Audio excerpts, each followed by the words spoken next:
Maligayang pagbabalik mga kasolid. Breaking news, Charlie Suarez panalo. Knockout ang kalaban na milyones sigurado. Reward galing kay Manong Chavit. Casimiro at Saul Sanchez ang pagharap. Good news, timbang ng angas ng Pinas. Kuha na. Yan ang ating pag-uusapan. Pero bago yan, isang like naman dyan at sa mga bago, pa-share at subscribe ng ating video. Isa na namang napakagandang balita para sa mga Pinoy boxing fans, ang pagkapanalo nga ng ating kababayang si Charlie Suarez na kung saan technical knockout ang inabot ng higanting kalaban na si Jorge Castañeda ng Amerika. Panoorin natin mga kasolid kung paano tinapos ng ating kababayang si Charlie Suarez ang higanting kalaban na sa katunayan ay 2 beses ngang pinabagsak. Sa unang bagsak ay nakuha pang tumayo ditong si Castañeda.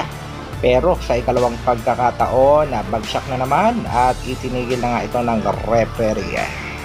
Siguradong proud na proud sa pagkapanalo ni Charlie Suarez ang kanyang manager na si Manong Chavit Singson at siguradong may reward, maaring bilyones ang ibibigay ni Manong dito kay Charlie Suarez. Congratulations kay kabayang Charlie Suarez.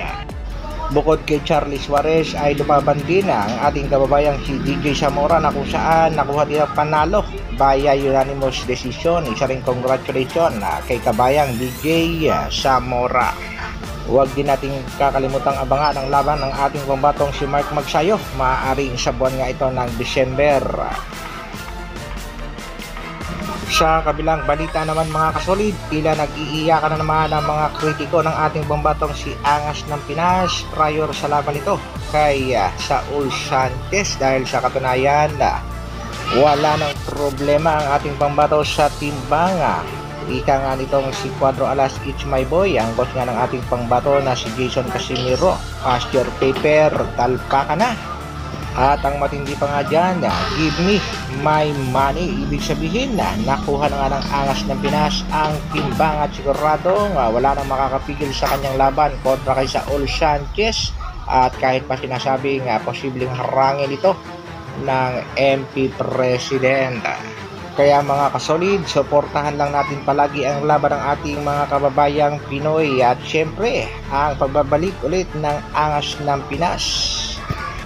Abangan din natin ang sinasabi ni Saul Sanchez na siya ang magpaparetiro sa ating pangbato o baka naman si Sanchez ang magretiro. Kung makukuha nga ang panalo, baka hindi na makaiwas itong Japanese monster na si Naoya Inoue.